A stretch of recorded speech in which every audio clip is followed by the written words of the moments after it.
बोलो, लिबर्टी नहीं मिल रही है? बोलिए, लिबर्टी नहीं मिल रही है। इक्वलिटी तो हो गई कि अधिकारों के मामले में हर व्यक्ति एक दूसरे से क्या है, समान है।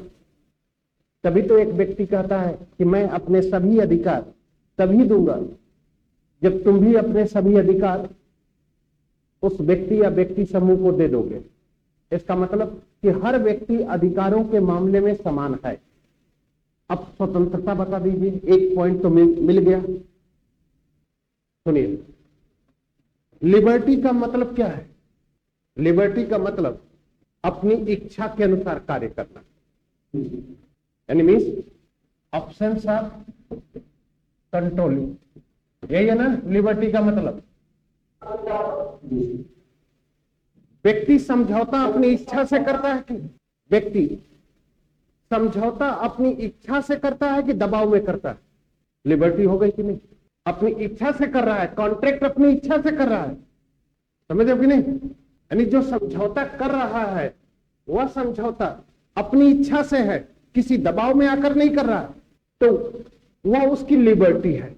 और अधिकारों के मामले में सभी व्यक्ति क्या है, इक्वल है। तो the natural state is of half are democratic. हाँ, यही तो चलना ही है। हाँ, लेकिन आपको थोड़ा सा नेचुरल स्टेट के बारे में लिखना पड़ेगा कि वार की स्थिति है, अब्सेंस है, ये 4-5 लाइन में। हाँ, यानी 4-5 लाइन में आप उसको लिखिएगा कि है क्या नेचुरल स्टेट। उसके बाद सेकंड पैराग्राफ में यह क्वेश्चन खड़ा कर दीजिएगा। तो इन दोनों से क्या चीज प्रूफ होती है? इन दोनों से एक ही चीज प्रूफ होती है कि कोई भी समाज चाहे कैसा भी हो, उस समाज की कंडीशन नेचुरल स्टेट के इक्वल होगी जब अब्सेंस ऑफ अथॉरिटी होगी।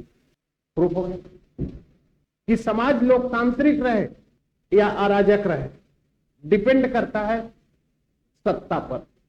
सत्ता है ही नहीं, और जब सत्ता नहीं है तो प्राकृतिक अवस्था, जो भले ही युद्ध की अवस्था थी, संघर्ष की अवस्था थी, समझ रहे हो, फिर भी वो लोकतांत्रिक थी, क्योंकि अधिकारों के मामले में सभी व्यक्ति एक दूसरे के समान हैं।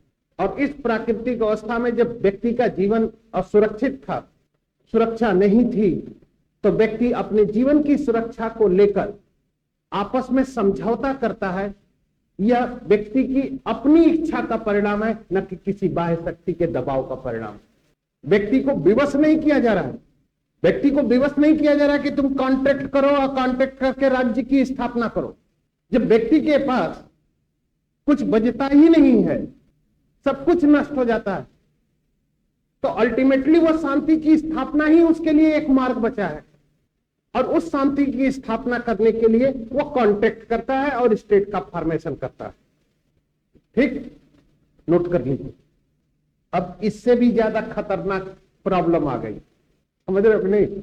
इससे भी एक डेंजरस क्वेश्चन है, राइट टू रिवोल्यूशन, क्रांति का अधिकार। ऑप्स एवरी पर्सन को स्टेट के अगेंस्ट रिवोल्यूशन का राइट देता है, सभी व्यक्ति को।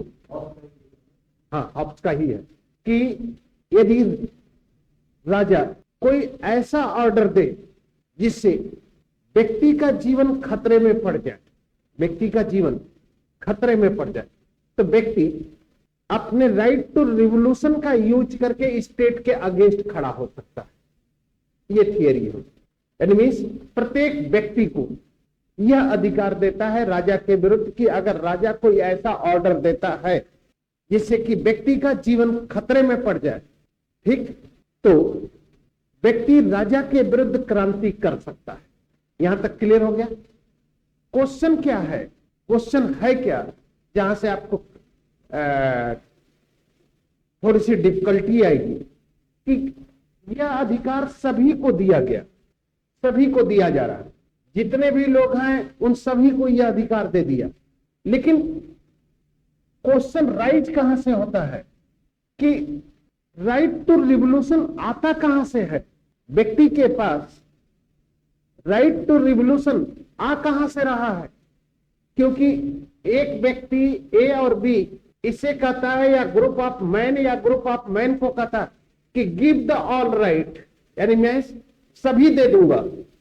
जब तुम भी अपने सभी अधिकार दे दोगे तो यहां पर राइट के मामले में ए भी 0 हो गया, ये भी 0 हो गया, ये भी 0, तब उसके पास क्रांति का अधिकार कहां से है? क्वेश्चन यही है। तो हो सकता है मान लीजिए 1 से लेकर 100 तक अधिकार है सबके पास। एक कहता है कि मैं अपना दूसरा अधिकार छोड़कर सभी अधिकार दे रहा हूं।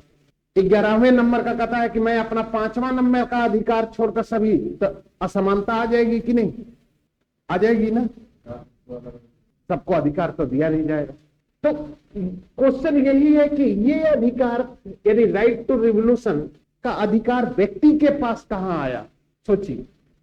अब इसके लिए 1 साल 2 साल 3 साल जितना समय लेना है ले लो। किताब पढ़ना नहीं आएगा तो हम तो बताएंगे।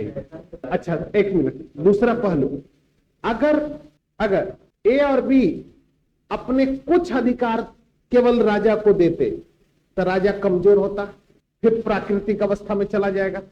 इसीलिए राजा को शक्तिशाली बनाने के लिए ए अपने सभी अधिकार देता है, बी सभी अधिकार देता है, यानी मीन्स कि man and group of man के पास 200 रुपए हो गए और इन लोग के पास 0 हो गए। क्यों? क्योंकि man and group of man there is no participation of contact only between man and man है। तो कॉन्ट्रैक्ट अगर सिर्फ व्यक्ति और व्यक्ति के बीच है तो कॉन्ट्रैक्ट की जो कंडीशन लगी है, शर्त लगी है, उस कंडीशन से राजा कहां है? उससे बाहर है। और जब राजा उस शर्त से बाहर है, राजा उस शर्त से बाहर है, तो जो राजा बनेगा वो क्या कहा जाता है? एब्सोल्यूट पावर है, डिक्टेटर हो जाएगा। और खुद कहता है कि मैं और भाई दोनों जुड़वा पैदा हुए, क्योंकि हब्स को इस बात का हमेशा डर रहा, भय रहा कि अगर राजा के ऊपर कोई प्रतिबंध लगाया जाता है, राजा के ऊपर कोई रिस्ट्रिक्शन लगाया जाता है, तो राजा कमजोर होगा। और जब राजा कमजोर होगा तो व्यक्ति पुनः उसी प्राकृतिक अवस्था में लौट जाएगा जिस प्राकृतिक अवस्था से मुक्ति पाने के लिए वह आपस में समझौता किया है और समझौता करके राज्य की स्थापना किया। राज्य की स्थापना करने the main object of state formation that is the security of state. It means contract का जो मेन ऑब्जेक्ट है वह सिक्योरिटी है, और विदाउट स्टेट या without authority there is no security of life. ठीक, अब security of life how can possible the limited government according to Hobbes. वह जब सब एक व्यक्ति इसको देता है, ये व्यक्ति इसको देता है, तो ऐसी स्थिति में, ऐसी सिचुएशन में क्वेश्चन राइज हो जाता है कि जब व्यक्तियों ने अपने गिव द ऑल राइट यानी सभी अधिकार दे दिया, तो राइट टू रिवोल्यूशन यानी क्रांति का अधिकार उसके पास आया कहां से? किताब पढ़िएगा, जवाब मिल जाए। किताब हम भी तो किताब ही से पढ़ के याद किए हैं। हॉब्सी में ये हॉब्सी का थॉट है, उसके बाद बात करेंगे आगे। देखिए एक सीधी सी बात, मैं क्वेश्चन पूछकर आप लोग को परेशान नहीं करना चाहता। मैं ये क्वेश्चन सिर्फ इसलिए पूछा हूं कि आप किताब पढ़िए। मेरा पर्पस किसी को टेंशन डालने का नहीं होता। मैं क्वेश्चन पूछकर तुम लोग को विवश करना चाहता हूं कि किताब तो पढ़ो भाई, पढ़ किताब। तो अब मेरे क्वेश्चन पूछने का पर्पस ही यही है कि कम से कम किताब तो पढ़ो। अब किताब पढ़ोगे, पूरे किताब हॉब्स को पढ़ते समय एक ही प्रश्न, अरे क्रांति आया क्या है, लेकिन उसी के साथ साथ एक दो और कंसेप्ट आएंगे। एक क्वेश्चन 2 चीजों से मिलकर बना है। पहला क्वेश्चन बनता है समझौते की शर्त। समझौते की शर्त क्या है? ये कि मैं अपने सभी अधिकार उस व्यक्ति या व्यक्ति समूह को तभी दूंगा जब तुम भी अपने सभी अधिकार दे दोगे। यहां पर लिखा है। अब अगर यहां पर सभी अधिकार के जगह पर कुछ अधिकार कर देता, नहीं तो कुछ अधिकार कर देता, कुछ अधिकार दे दूंगा, तो राजा कमजोर होगा और व्यक्ति पुनः प्राकृतिक अवस्था में लौट जाएगा। एक प्रॉब्लम तो ये भी है।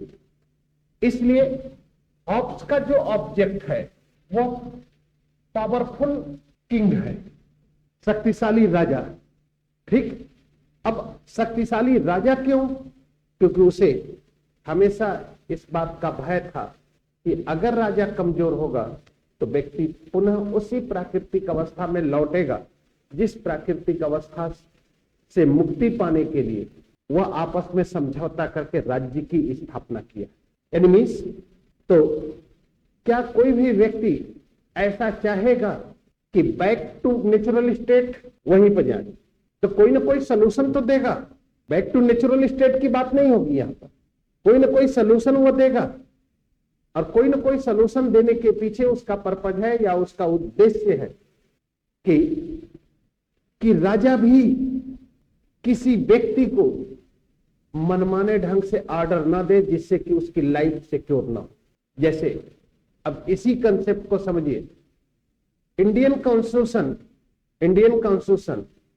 व्यक्ति के अधिकारों पर प्रतिबंध लगाने की शक्ति स्टेट को देता है, किसी भी अधिकार पर प्रतिबंध। लेकिन फिर कॉन्स्टिट्यूशन उस स्टेट के ऊपर रिस्ट्रिक्शन भी लगाता है कि लॉजिकल होना चाहिए। ठीक, यहां पर भी है कि व्यक्तियों ने समझौता किया, व्यक्तियों ने आपस में समझौता किया और समझौते की शर्त के अकॉर्डिंग राजा को पावर दे दिया, लेकिन राजा इस पावर का मिसयूज ना कर पाए, क्योंकि मिसयूज करेगा तो ऐसा ऑर्डर दे सकता है जो व्यक्ति के जीवन को खतरे में डाल दे। इसलिए व्यक्ति के जीवन को खतरे में बचाने के लिए हाउस व्यक्ति को राइट टू रिवोल्यूशन देता है और कहता है कि अगर व्यक्ति के राजा के किसी ऑर्डर से, राजा के किसी आदेश से अगर व्यक्ति का जीवन खतरे में पड़ता है तो राजा के विरुद्ध या राज्य के विरुद्ध व्यक्ति क्रांति कर सकता है, रिवोल्यूशन कर सकता है। ठीक, अब क्वेश्चन खड़ा हो गया है यहां पर कि जब व्यक्ति के पास जितने भी अधिकार थे वह सभी अधिकार राजा को दे दिया गया समझौते की शर्त के अनुसार। और दूसरी बात, एक चीज और ध्यान रखना कि कॉन्ट्रैक्ट हमेशा जो कॉन्ट्रैक्ट होता है वह होता है इक्वल पर्सन में। कभी अनइक्वल सोसाइटी में कॉन्ट्रैक्ट नहीं हो सकता। कॉन्ट्रैक्ट हमेशा इक्वल पर्सन में होगा। दो समान व्यक्तियों के बीच कॉन्ट्रैक्ट होता है, समझ रहे हो कि नहीं? असमान व्यक्तियों के बीच कॉन्ट्रैक्ट कभी भी नहीं हो सकता, है कि नहीं? तो इस पोजीशन में, इस कंडीशन में जो सिचुएशन है, जो है वो पोजीशन यही है कि हब्स का समझौता समान व्यक्तियों के कारण। तो समानता का मतलब कि जितने भी अधिकार ए को मिले हैं उतने ही अधिकार बी को भी मिले हैं। दूसरी बात कि कॉन्ट्रैक्ट व्यक्ति अपनी इच्छा से करता है, अपनी प्रॉब्लम को सॉर्ट आउट करने के लिए करता है। और प्रॉब्लम क्या थी? Security of life. एनिमीज की कॉन्ट्रैक्ट विदाउट प्रेशर है, एनिमीज बिना किसी दबाव के। तो बिना किसी दबाव के यानी व्यक्ति अपनी इच्छा से समझौता कर रहा है तो ये उसकी लिबर्टी होती है। अब उस लिबर्टी का प्रयोग करके कॉन्ट्रैक्ट कर रहा है और कॉन्ट्रैक्ट करके जो अधिकार है वह सभी अधिकार उस व्यक्ति या व्यक्ति समूह को देता है। तो एक व्यक्ति के पास जितने भी अधिकार थे वे सभी अधिकार वह दूसरे उस व्यक्ति या व्यक्ति समूह को दे दिया। जब ये व्यक्ति भी ऐसा करेगा, यानी दूसरा व्यक्ति ऐसा आचरण तभी करेगा जब ये व्यक्ति भी ऐसा आचरण करे। ठीक, यानी ऐसा नहीं कि तुम कोई दूसरा आचरण करो मैं कोई दूसरा आचरण करूं, ऐसा नहीं होगा। ऐसा सिर्फ इसलिए हो रहा है कि हॉब्स कहता है कि सभी लोग समान हैं, और जब सभी लोग समान हैं या सभी लोगों अधिकारों के मामले में सभी लोग समान हैं तो ऐसी स्थिति में, ऐसी सिचुएशन में हर व्यक्ति अधिकारों को लेकर स्वतंत्र। जब अधिकार है, सभी लोग समान अधिकार रखे हुए हैं तो और प्राकृतिक अवस्था यानी मीन्स नेचुरल स्टेट कि प्रॉब्लम को सॉर्ट आउट करने के लिए व्यक्तियों ने अपनी इच्छा से समझौता करता है और समझौता करके समझौते की शर्त को लागू करता है और शर्त के अकॉर्डिंग कहता है कि मैं अपने सभी अधिकार उस व्यक्ति या व्यक्ति समूह को तभी दूंगा जब तुम भी अपने सभी अधिकार उस व्यक्ति या व्यक्ति समूह को दे दोगे।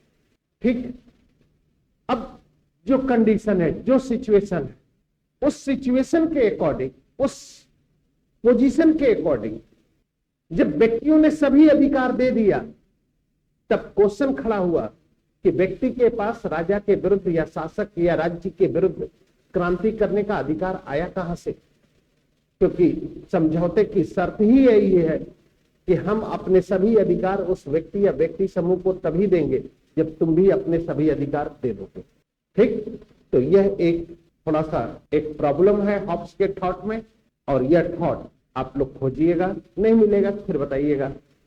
लेकिन हो सकता, मैं चाहता हूं कि इस प्रॉब्लम को लेकर, इस प्रॉब्लम की स्थिति को लेकर आप लोग किताब पढ़िए, जवाब मिल जाएगा। नहीं मिलेगा तो मैं जवाब दे दूंगा। ठीक है, चलिए। सभी अधिकार इसलिए देता है कि राजा शक्तिशाली हो, क्योंकि उसे इस बात का डर है कि अगर कुछ ही अधिकार देंगे, कुछ ही अधिकार अगर दे देते हैं तो राजा कमजोर होगा और व्यक्ति पुनः उसी प्राकृतिक अवस्था में लौट जाएगा। फिर क्वेश्चन खड़ा कर कि समझौते या राज्य की स्थापना करने का उद्देश्य कहां पूरा हुआ? समझौता और राज्य की स्थापना का उद्देश्य पूरा कहां होता है? क्वेश्चन खड़ा हो जाता है। तो फिर रिटर्न हो गए वहीं पे। तो प्रॉब्लम यही है कि अगर राजा पावरलेस होता है, शक्तिहीन होता है, तो इस स्थिति में, इस सिचुएशन में हॉब्स की स्थिति क्या है? ठीक, चलिए।